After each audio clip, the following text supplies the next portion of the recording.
Greetings. Welcome to GDIC's webinar for the OASIS Plus Phase II Research and Development Domain. This webinar covers both small business and unrestricted tracks for the R&D domain. My name is Cal, an AI assistant, and I am your host today. With me is Ab Vand, VP for Capture at GDI Consulting and a subject matter expert on self-scoring proposals.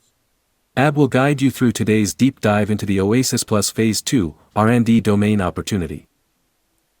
Ab has over 30 years of experience in capture and proposal management.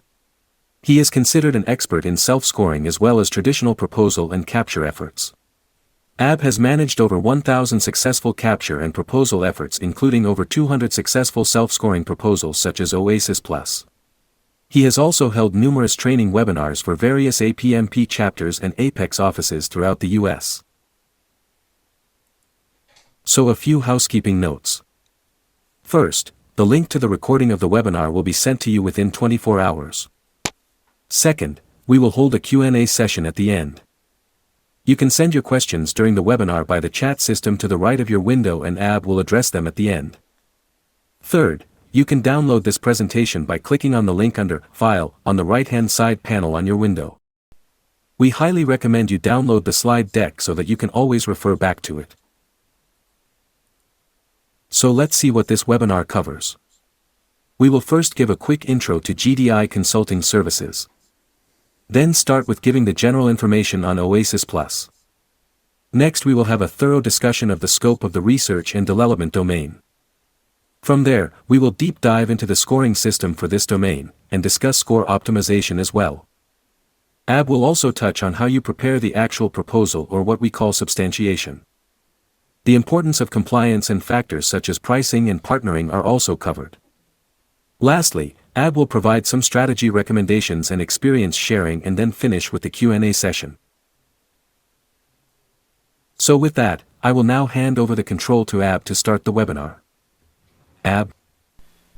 Hello everyone and thank you Cal. As Cal mentioned, we highly recommend that you download the slide deck to refer back to it. Due to limited time we have, I might skip some content, but I wanted to have a full slide deck prepared for you so that you can always refer back to it for full explanations. Also note that we are holding separate webinars for all the 13 domains under OASIS Plus, and I will post the link to the webinar schedule page on our website in case you want to participate in other domain-specific webinars as well. But note that in each webinar, some of the information is similar. I just don't want you to, see repeat stuff. But when we dive into the scoring system of that particular, domain, that's where the differences arise.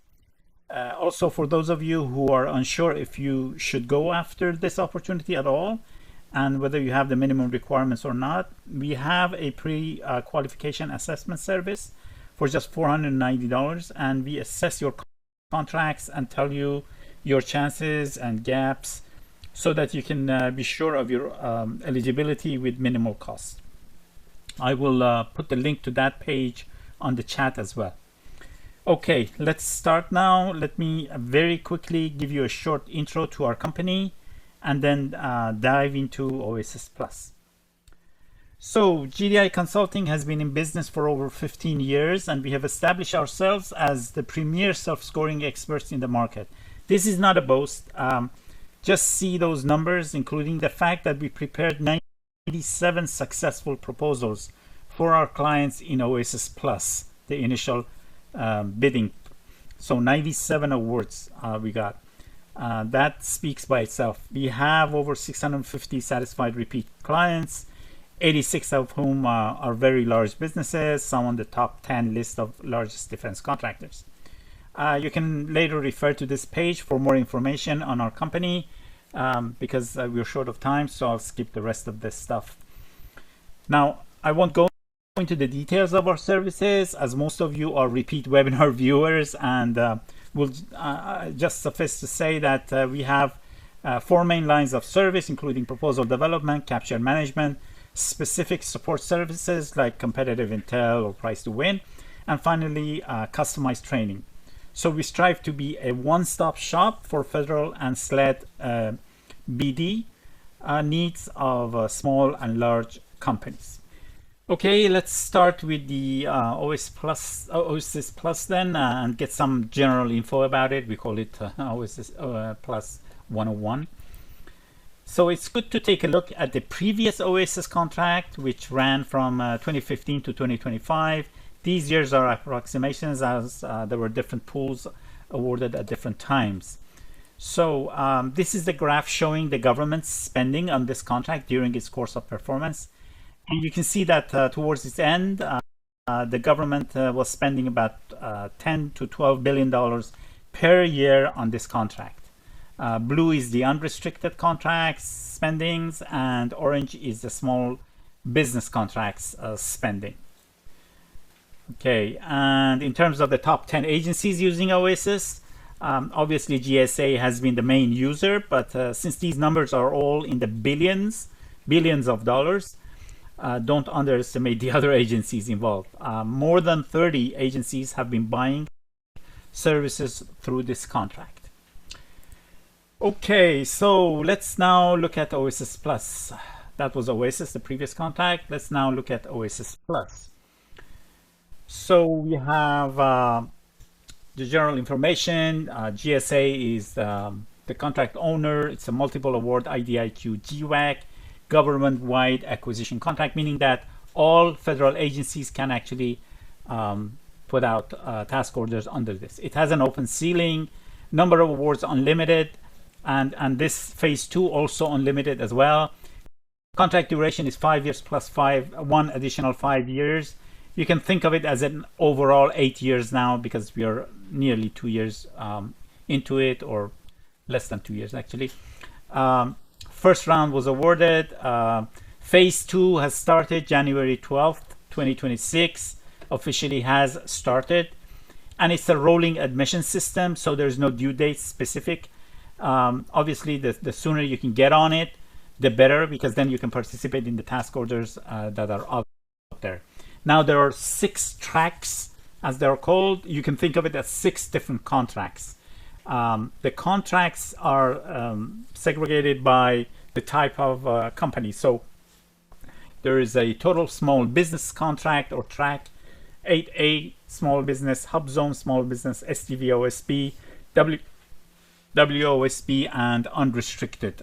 So these are the 6 tracks that we have. Now, just so we have one vocabulary, from here on, when I discuss small business, when I say small business, I mean the first 5 tracks. So all these, the total small business, 8A, hub zones, STVOC, WOSB. From here on, when I say it's a small business, especially when we go into the scoring, meaning all these 5. So if you're in any of these, that's you. And then we have the unrestricted, or UNR for shorthand on that. Now, in terms of the numbers of the original OASIS Plus awards, you can see that 588 unrestricted, 1,375 total small business, STVOSV 345, WOSB 309, 8A 181, Hub Zone 131. The numbers might be a little bit more than these, because these are, I think, a couple of months old. They might have awarded a few here and there. But do remember that, first of all, there's no competition. So these numbers might double as far as the government is concerned. I mean, there's no competition for phase 2. And also don't forget that this doesn't mean that, for example, if you're going for STVOSP, you have 345 competitors. No.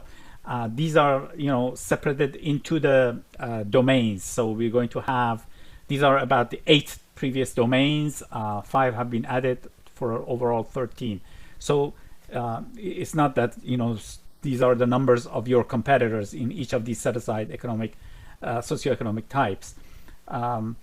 It also depends on the domain as well. Now, in terms of the domains, left-hand side, the orange domains, these are 8 of them. These were the original OASIS Plus. Now they've added 5 more on the right-hand side, the green ones.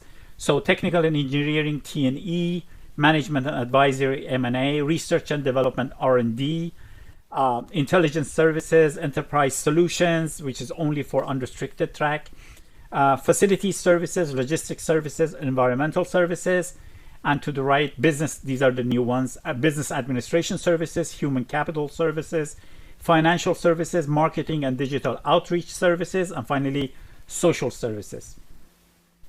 So it nearly covers all types of services work except horizontal and vertical construction. Even construction trades are included in facility services domain. So even the trades are there, just the horizontal and vertical construction services are not there. Now, many call this non-IT services contract. That is a mistake. Out of the 97 clients that we helped win on this, 36 of them were IT companies. So depending on the type of IT work, many of them fall in the parallel to the type of work done under, for example, technical and engineering. The first one, first domain, research and development, third one, and intelligence services, and perhaps even in the new domains. So that is why many IT services companies can and should also go for this opportunity.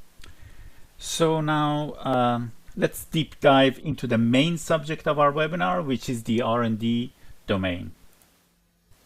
This domain includes any requirements in support of research and development activities. This includes basic research, applied research, and experimental development.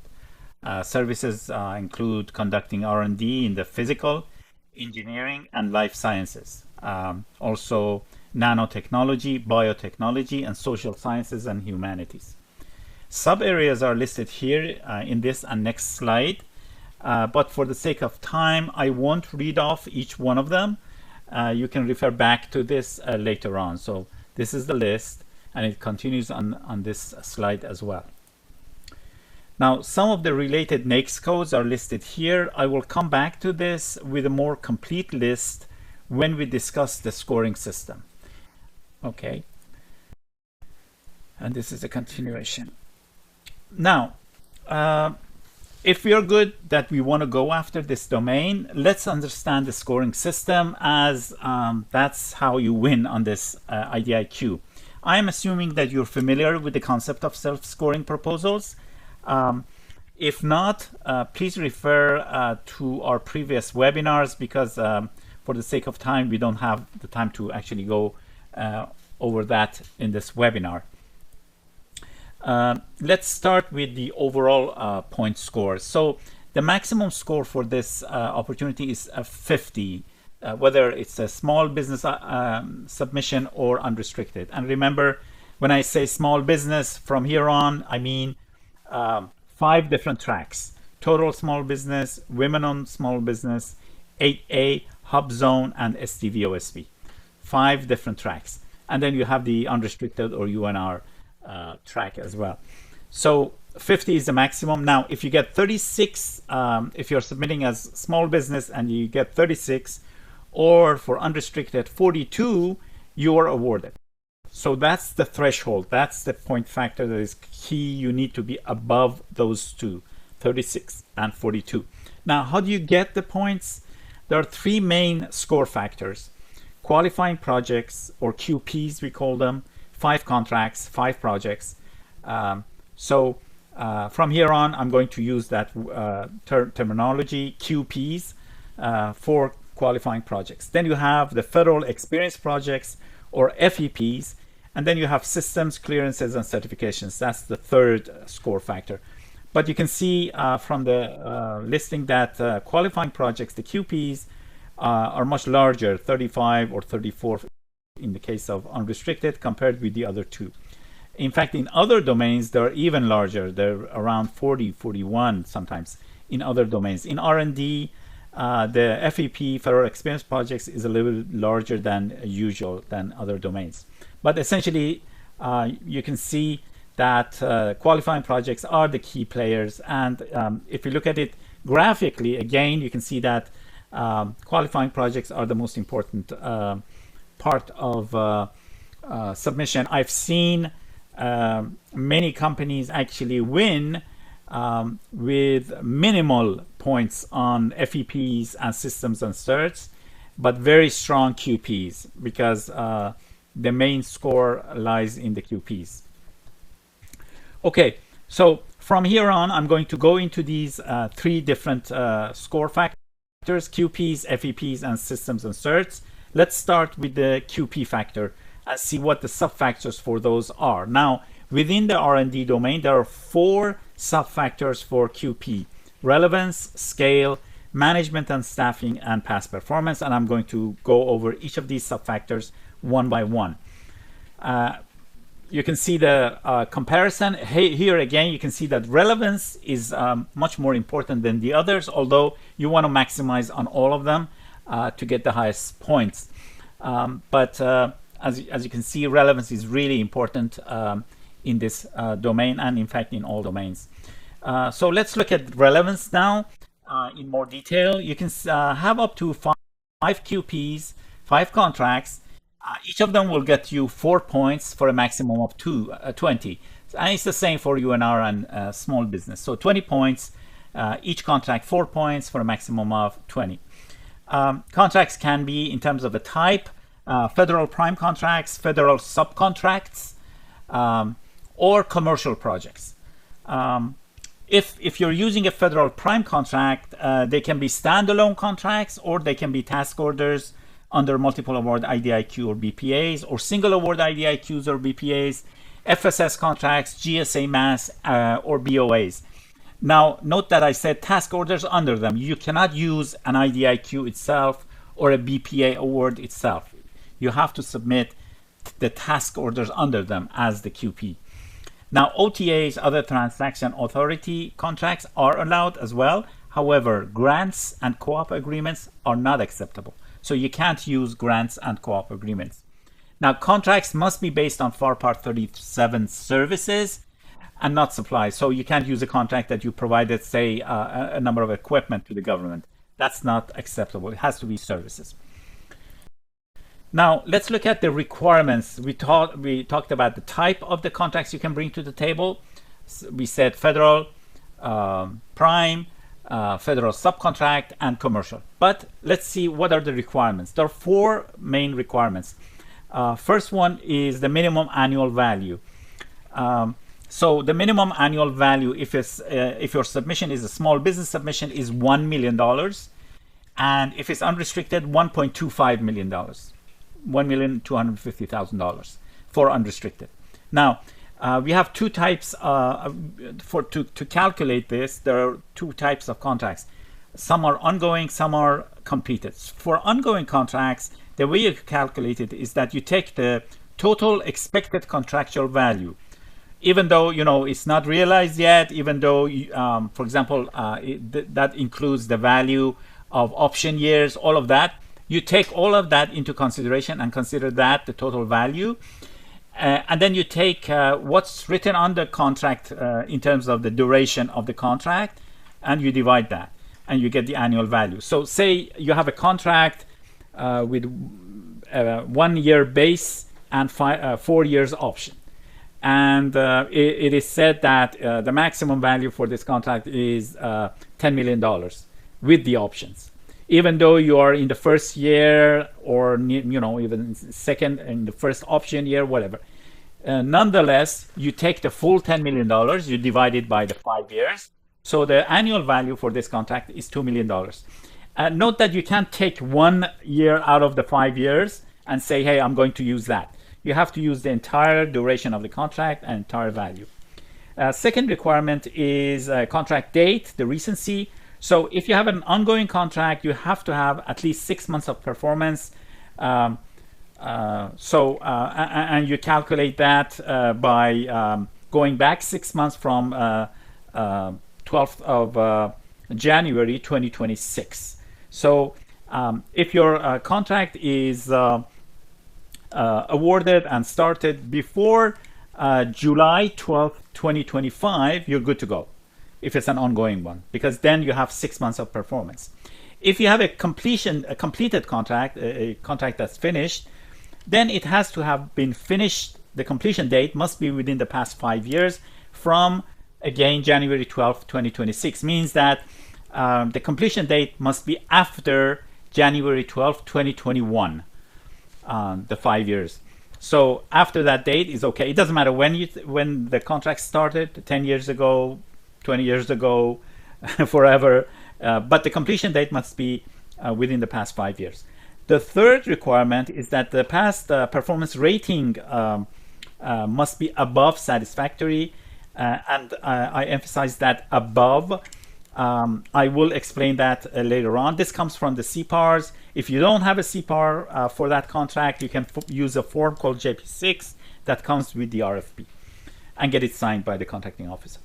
And then fourth requirement is relevance. This is the most important part because it's with regards to the scope of the contract. Now, if the NAICS code or the PSC code of your contract is within the list that the government has provided for R&D domain, they have listed, and I referred to that previously, they have listed some NAICS codes and some PSC codes saying that if the NAICS code or PSC code of your contract is within that list, you're good to go. You don't have to prove anything else. If not, there's a form that comes with your contract called JP3. You have to get that signed by the contracting officer saying that, hey, the scope of this contract, even though the NAICS code is something else, the scope is within R&D domain. So that's these are the four requirements. If you don't have these, that contract cannot be used. Now, I've listed the auto-relevant NAICS codes here. This slide and next slide lists them. If your contract has this NAICS code, as I said, you don't need any other proof. If it doesn't, then you get that JP3 form signed. Note that if your contract has some of the retired NAICS codes on the right-hand side, you can still use that. So retired NAICS codes are acceptable as well. So you can see that there are quite a lot of NAICS codes usual in the R&D domain. Now, in addition to the auto-relevant NAICS codes, the list, this list that you can see are the PSC codes that are also acceptable if your contract has them. So again, if you have this PSC code on your contract, you don't need any other proof. Note that even if the NAICS code is not in the auto-relevant list, but the PSC is listed, you're good to go. And vice versa. Maybe the NAICS code is, corresponds, but you don't have the correct PSC, no problem. So it's either or. Any of them, whether it's NAICS code or PSC, if it's listed, you're good to go. You don't need any other proof. The XX that you can see on this page means that there are numbers here, but anything starting with AA or AB and so on is good to go. There's also a long list of retired PSC codes that can be referenced as well. They're acceptable too. The full list is in the RFP documentation. Due to the shortage of space, I'm not listing them here. It's a long list. Okay, so that was relevance. Now let's look at the second subfactor, which is called scale. For each QP contract, you get a point if its annual value is greater than or equal to $2 million for small business and $3 million for unrestricted. Now, remember that the minimum value was $1 million to be relevant. But here you get extra points if, for example, for small business is $2 million and for unrestricted is $3 million. You get an extra point. That was the first credit, 1 point. You get a second point if the value is above $7.5 million for small business and above $10 million for unrestricted. Note that you might ask, hey, assuming that each contract gets 2 points because it's large, 5 times 2 is 10, but you're not going to get those 10 points. The maximum, as you can see, the max points is 6 for small business and 5 for unrestricted. So when you're calculating your total score, you must remember this point. 6 and 5 are the limits. Now, the third subfactor is management and staffing. For each QP, you get 1 point for any of these features in your contract. One is surge, one is the number of subcontractors, and one is personnel with clearances. Now, what does surge mean? The definition of surge is increase of more than 10% of the value of the contract or the amount of work in less than 45 days of lead time. So that's surge. If you had a surge situation in the performance of your contract, you get a point. Or if you in the performance of your contract you had 3 or more subcontractors. For unrestricted is 5 or more. It doesn't mean that they have to have been within, executing the contract for, say it's a 5-year contract, the entire 5 years. Even if you got them for a week, it's acceptable. Consultants are also acceptable. So all of those are considered subcontractors. Now also you get a point there. Now if you can show that you had personnel, 5 personnel or more with secret, top secret SCI or Q for Department of Energy clearance, you get a point there too. Now remember, it has to be requested in the SAO. It doesn't mean that, hey, I was using 5 people, but the SAO, the statement of work, wasn't requesting it. No, you have to show the statement of work requested it, and then you actually had 5 people. So usually the proof is not only the SAO, but also a list, some sort of a listing that shows the list of people with clearance in them. Okay, so that was the fourth one, and here are the fourth one, the past performance. That was the third one.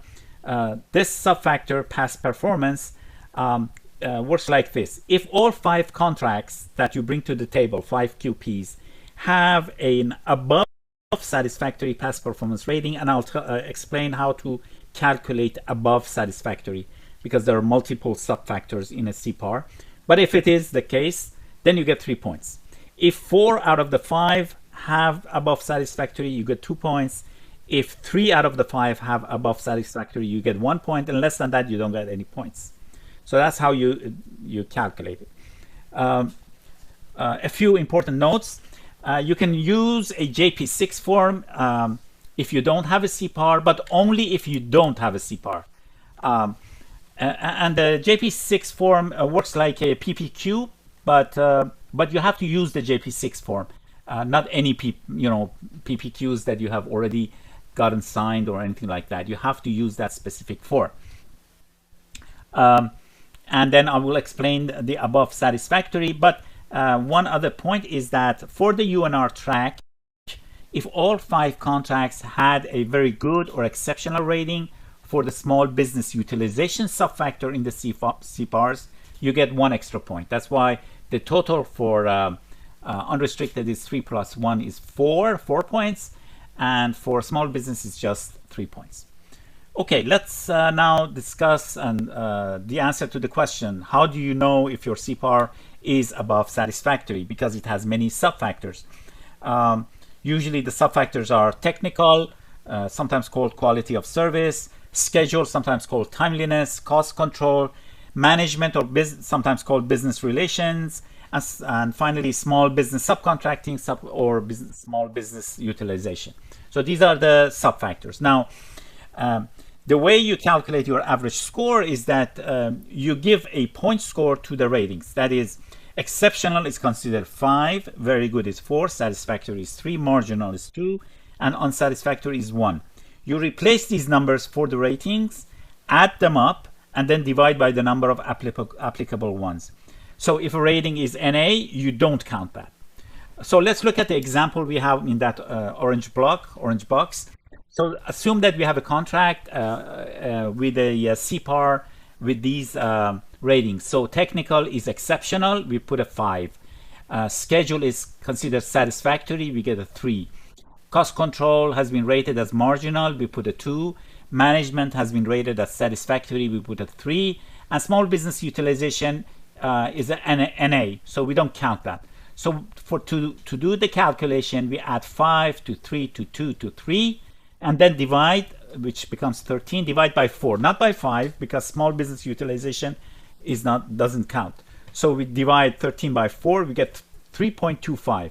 Now, satisfactory is 3. So 3.25 is considered above satisfactory. We are in the green zone. We can use this contract. So this is how you calculate the above satisfactory rating of CPARs for your contracts. Okay, there's also one special case that I would like to cover. If you have a single award IDIQ or BPA, emphasis is on single award and you being the prime. Okay, then you're allowed to bunch up the task orders together and consider it as one of the 5 QPs. You can do this just once, not for all, so one out of the QPs. So consider, for example, a case that you have a single award IDIQ and you have around 20 task orders under it. But these task orders are all $100,000, $80,000, $120,000 annual value, I'm saying. So none of them are, $1 million or anything like that. So, but what you can do is you can bunch up, say, 10, 15 of them and get above $1 million, which is the minimum score, and then use that. This way you can bunch up this number of subcontractors and many others, employees with clearance and things like that. So this works to help you if you have a single award IDIQ with many task orders which are small, then you can use it, in fact, as one of the QPs. So that's for companies that have this. It can help them. Okay. That was the QP factor. Let's go into the FEP factor, Federal Experience Projects. Now, the Federal Experience Projects have 4 sub-factors. Number of task orders under multiple award IDIQs, that's the first one. Number of federal agencies you have worked with. Number of contracts that have cost reimbursable type, that are cost reimbursable. And then advanced R&D. I'm going to discuss each of these separately.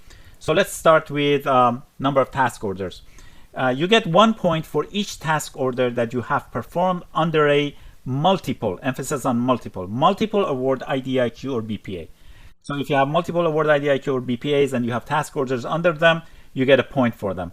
You can have up to 4, each task order getting 1 point. Now, these can come from one multiple award IDIQ or BPA or from different ones. It's up to you, no difference.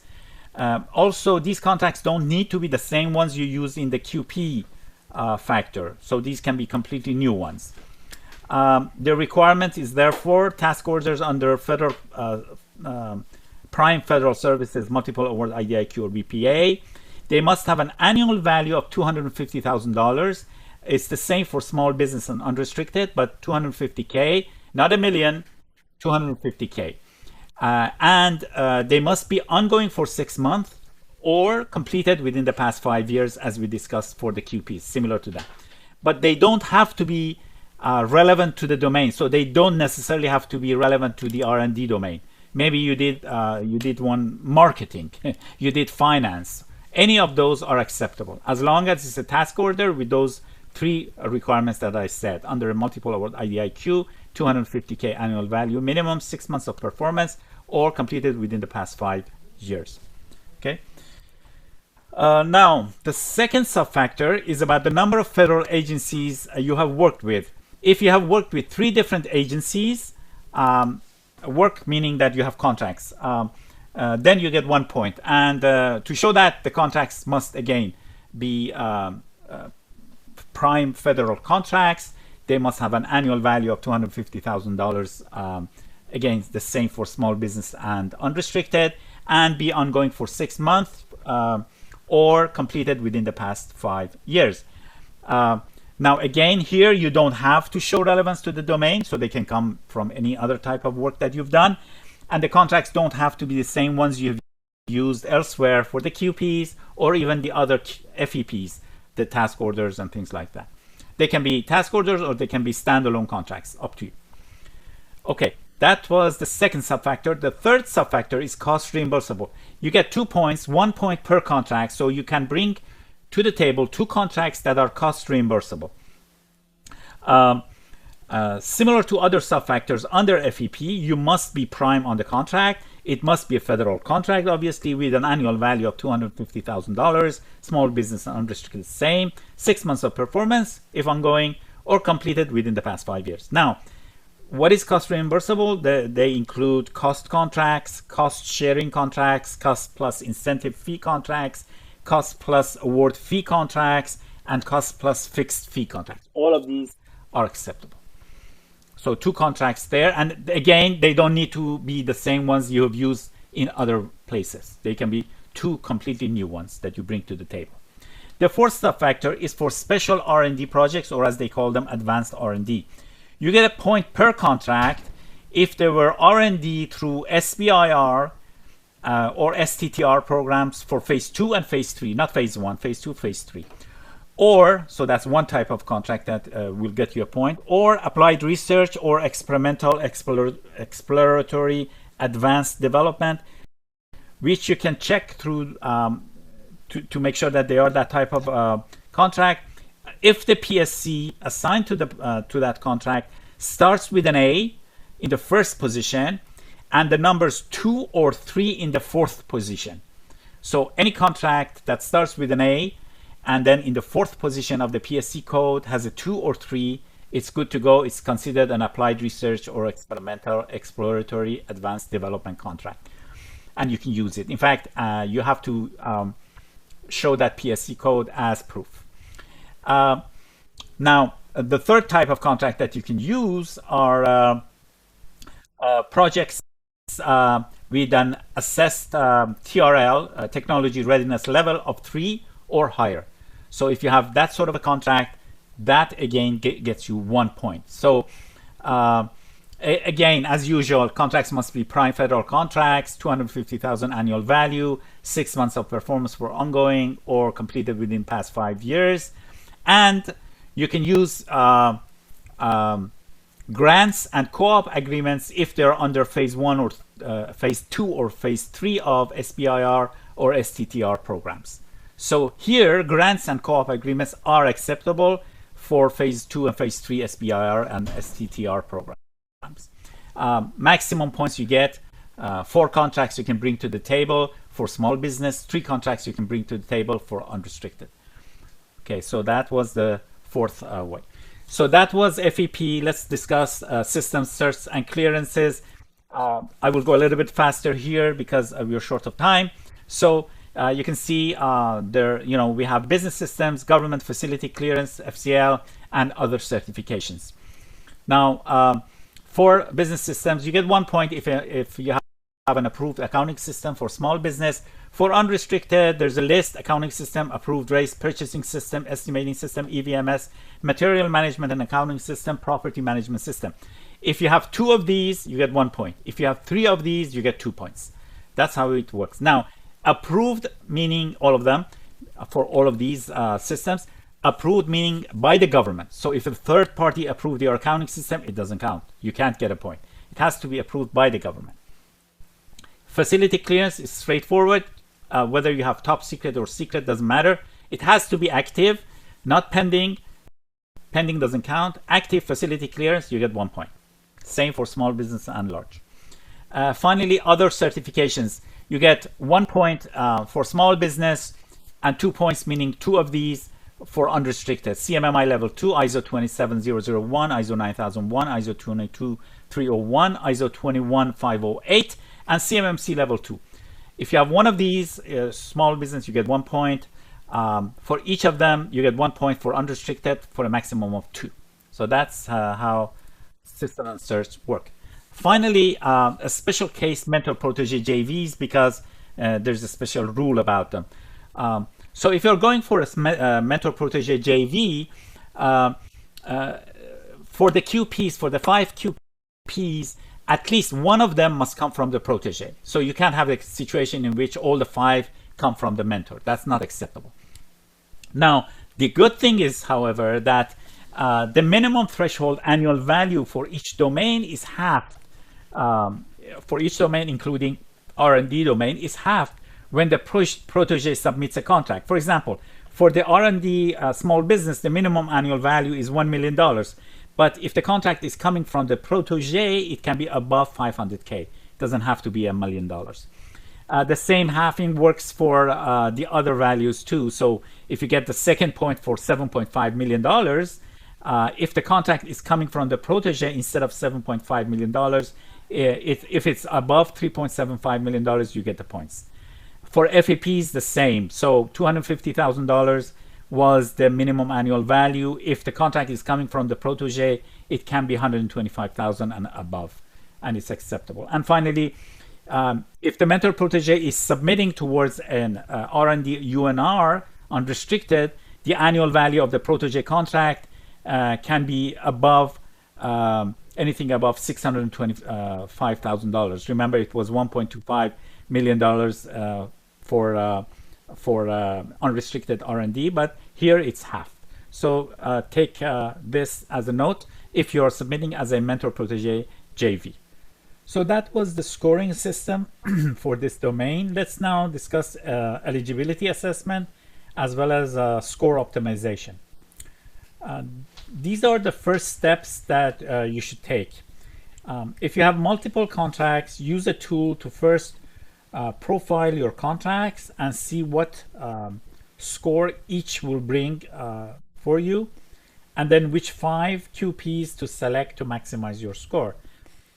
I'll show you our eligibility assessment tool on the next slide. To do that, you need to read the RFP and the Q&As, usually the previous Q&As and the latest RFP documents for the original OASIS Plus carefully, and fully understand the requirements for each score factor. You must create a table to score each score factor for each of your QPs. Then estimate your best score and do a gap analysis of where you're short. In doing that, focus on maximizing the score on the 5 qualifying projects and maximize the use of your commercial subcontract projects if possible. Now, following your gap analysis, decide on partnering and multiple partners, maybe, to boost your score. You should consider outsourcing the eligibility assessment to ensure you have a good chance of success. Now, this is a form we use to do eligibility assessment for our clients, and I'm going to give you the link for this service as well.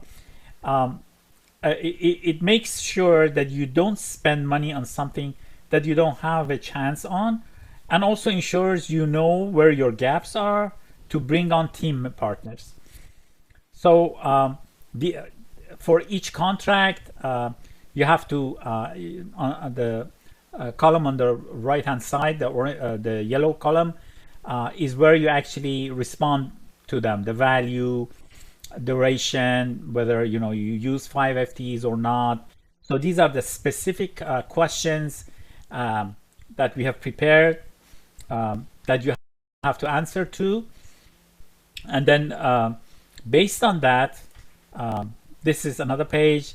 Now, based on the previous slides form, our tool creates this, which independently scores each contract. The 10 columns from the right and the graphical representation of the score below it, are produced from those the previous form that I showed you, and then it automatically picks the best 5 to maximize the score. So those columns that are green are the best 5. The orange column is the final best score you get for each subfactor, scoring subfactor, with the total at the bottom. In this case, it's 44 out of 50, which is good. This is a small business submission. So this is specifically telling you, hey, you're good to go. You don't need a partner. You are a few points above the minimum threshold of 36. So everything is good.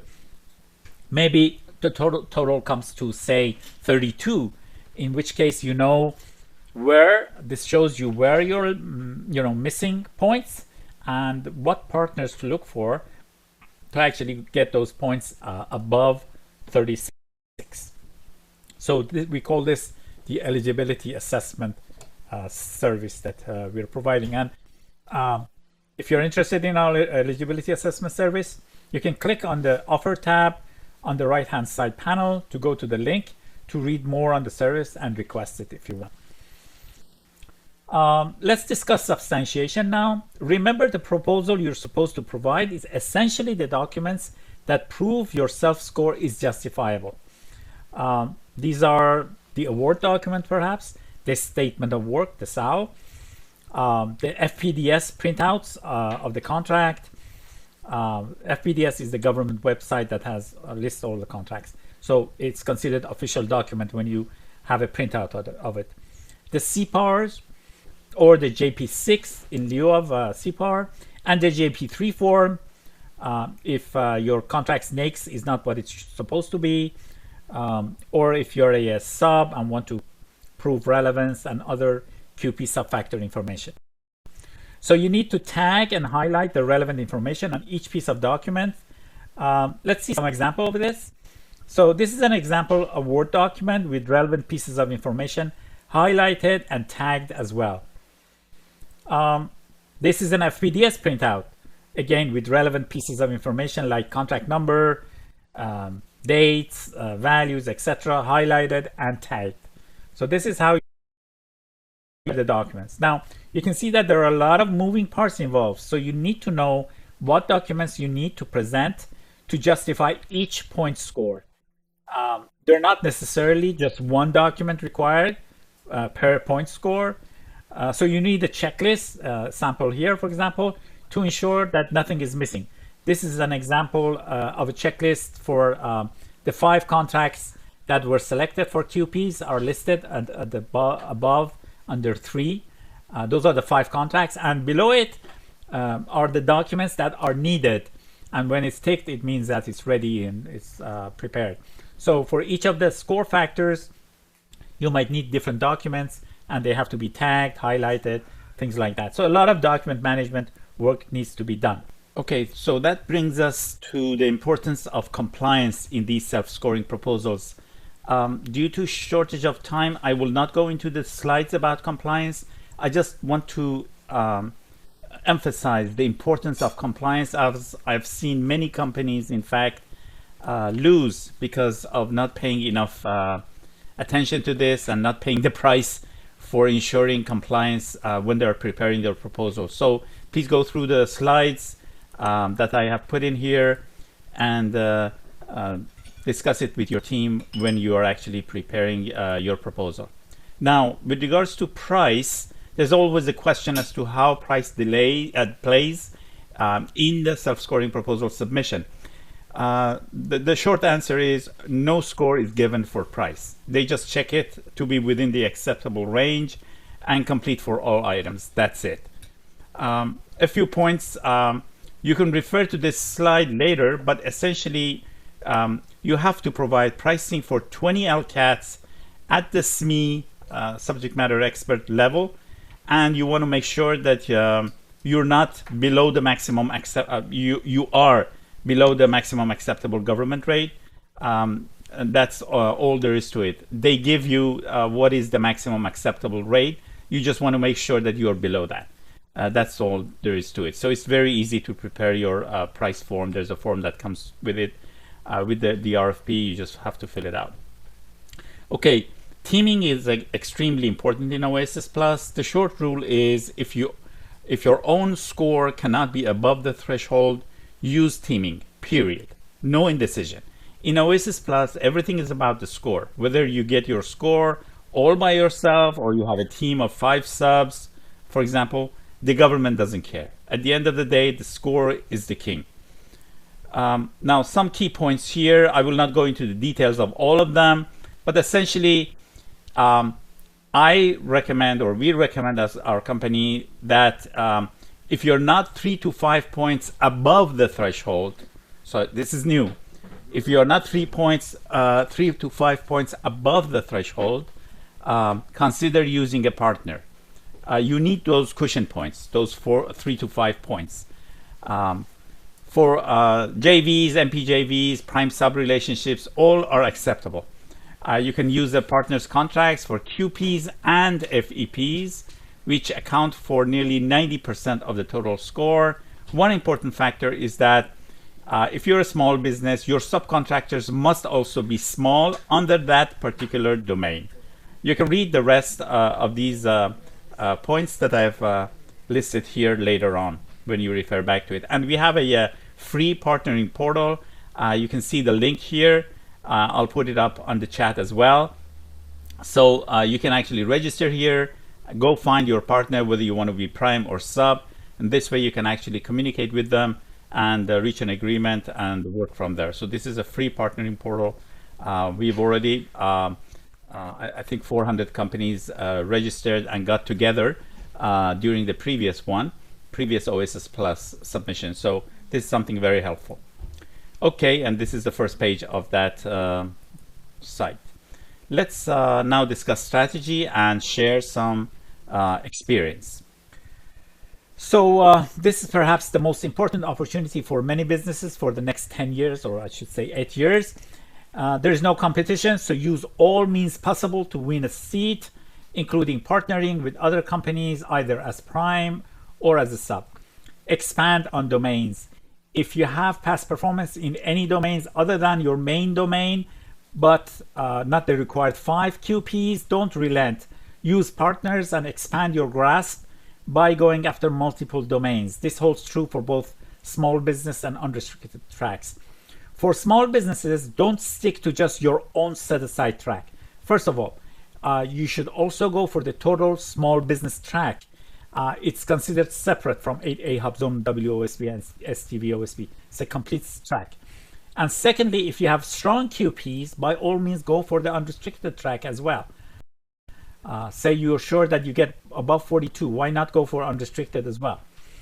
At the same time, don't be overconfident. Self-scoring proposals are all about analytical thinking. Good writing skills, which is the key strength of us proposal managers, is of no help here. You need to have good analytical thinking capabilities and good document management. Now, outsource if you have not done this before. Even if you have, get your proposal reviewed by an outside source. I've seen many companies lose because of not doing that. Now, focus on your QPs. They are the driving factor. I think I've shown that in different ways to you. First, do an eligibility assessment to understand your gaps and the need for teaming. Maximize your score. Use a per contract scoring system to see what your score looks like. If below the threshold, that's 36 for small business, 42 for unrestricted, select a partner as soon as possible. Companies are already teaming up, so you need to hurry. Ensure that you have 4 to 5 question points, as I mentioned previously, even if you have 2 partners to get them. Maximize the use of your subcontracts and or commercial contracts, if you have any. There's no difference. You get the points and that's it. Check compliance, think compliance, and eat compliance. It's really important. Don't lose time. Time is of essence. You don't want to miss the 2026 task orders. So start yesterday, start as soon as possible. And here I wanted to share our experience in terms of the time and resources needed for the preparation and submission of the OASIS Plus proposal. There are essentially 4 main phases. There is a phase 0 eligibility assessment if you're unsure about moving forward, but there are 4 main phases. Phase 1, contract selection and score optimization. Phase 2, preparation of the proposal documents. That's essentially the proposal preparation, or we call it substantiation. Phase 3, compliance reviews. It's a phase by itself, important. And then phase 4, uploading to Symphony. Symphony is the government's portal. Don't underestimate this. It usually takes 2 or 3 days. It's not a copy paste. So the graphical representation of the time and resources for each phase is shown also. So you can see that 50% of the time is spent in phase 1, contract selection and score optimization. This is the average we have found preparing over 200 OASIS Plus and other self-scoring proposals. So I just wanted to share this with you as well. So how can we help you on OASIS Plus? Here are the services we have. We have free consultation. Just we set up time to call and we discuss, answer any questions you have. Free partnering hub, which I showed you, and you can go to the website and register and then start finding teaming partners, pre-qualification assessment. Again, I gave you the link, $490, so that you don't spend money on something that you don't have the minimum capabilities. Also, it gives you where your gaps are, so you know how to partner with others. Full proposal development with dedicated proposal team. So we do scoring, assessment, optimization, full proposal assembly, cradle to grave. Everything is on us. Full and multiple compliance checks, uploading to Symphony. All of this is on us. We are different from other companies. Some companies just give you consultation. That's not how we work. We don't give consultation. We take the responsibility, because at the end of the day, we want you to win. It's good for us. Our win rate is good for you. You don't lose your money and you get awarded. So we take the whole, heavyweight and work, and you just provide us with the documents. We do everything else for you. And finally, for those of you who have in-house teams, we do reviewing and auditing. So we do 2 rounds of compliance checks and score optimization checks, and we also help and audit uploading to Symphony for you. So these are the services we provide. Here are contact information, myself, email and phone number, and my colleague Maroon Freedy. So if you have any sales inquiries or you want to set up calls, just contact Maroon. Email is usually better for both of us. Technical questions for me, and consulting and sales inquiries for Maroon, and we can set up calls, jump on them and discuss any of your needs or answer any questions you might have. So here we are at the Q&A session, and I see there are quite a few questions, and we don't have that much time. Let's get to it. So question from Janet. We have many SBIR contracts. Can we use these for our 5 QPs as well as in the advanced R&D section? No, SBIR and STTR contracts are not allowed to be used in OASIS except for the advanced R&D subfactor. Nowhere else, unfortunately. Question from Paula. We have a number of contracts that align with both R&D and technical and engineering domains. Can we use them in both? Yes, just make sure that you can prove relevance for them and the annual values are correct. So, but technically, yes, you can do that. Question from Susan. If our contract has some CLINs that are cost plus, can we use them to get points for cost reimbursable subfactors? Okay, so the main CLINs of the contract must be cost reimbursable. The way you can check if your contract is considered cost reimbursable is to look at its listing in fpds.gov, which is the government's database for its awarded contracts. If it says it's cost reimbursable there, then you're good to go. And in fact, a printout of that page is the proof you must provide with your proposal. This one is for proposal services, so I will skip it. This question. Okay, so there are a number of sales and inquiries about our services. I will communicate with you guys directly. But yes, as I mentioned, we can support you fully on preparing your proposal. Question from Mark. You said that we have to submit separate proposals for different set-asides, but my question is that can we use the same contracts for our different set-aside submissions? Yes, you can. You don't have to change the contracts if the set-aside submissions are all for the same domain. Obviously, if you change the domain, you have to change the contracts, but for the same domain, you can use the same contracts for different tracks, for different set-asides. Question from Kumar. We have only one contract and that is suitable for R&D, and 3 different companies have asked us to sub. Can we use the same contract for all of them? Okay, so this is an important point. Please take note, everyone, whether you're a sub or a prime. This is a catch. If the government finds out that 2 submissions towards the same domain and same track have a similar contract, both are disqualified. You don't want to face that situation. Note that I said same domain and same track. That is an and. So you, Kumar, can lend your contract to company A and B and C only if they are participating in different domains or in different tracks. If your contract is focused on R&D, as you mentioned, then you need to make sure that companies A, B, and C are each going for different tracks. Perhaps one is unrestricted, one is 8A, one is going for hub zone. But they should not go for the same track. For example, those 8A and hub zones should not go for the total small business and use your contract. Then they will be disqualified. This is important. Primes also should ensure that their subs, when they're using their subs contracts, those contracts are not being used in other teaming arrangements as well, in the improper way, obviously. Question from Andrea. We are working with an agency that, as a policy, they only give satisfactory for all subfactors in their CPAR. What can be done? I've seen this happen with some departments and agencies. Unfortunately, there is no go around on this. You cannot use those contracts, period. Remember that it's not only the 3 points that you lose for past performance. If you remember, there were 4 requirements for relevance factor, the relevance subfactor. It was annual value, date recency, past performance, and scope relevance. Past performance there was also that you had to be above satisfactory. So if your contract is not above satisfactory, you lose the points for relevance as well. Thus, those contracts will be useless. So just forget about those contracts, try to find other contracts.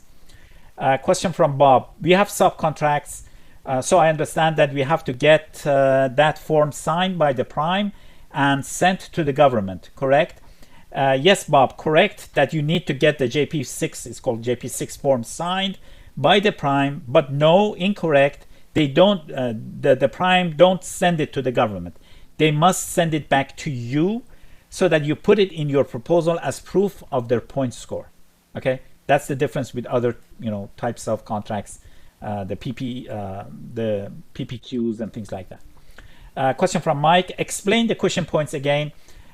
So I sent what I said is don't be content if your score is right at 36 for small business and right at 42 for unrestricted. You don't know how the government reviewers will review, and you don't want to risk it in that they don't like this or that's way that you have claimed the score, or they don't like the proof that you have provided, and they deduct points from you, and your final score falls below 36 or 42.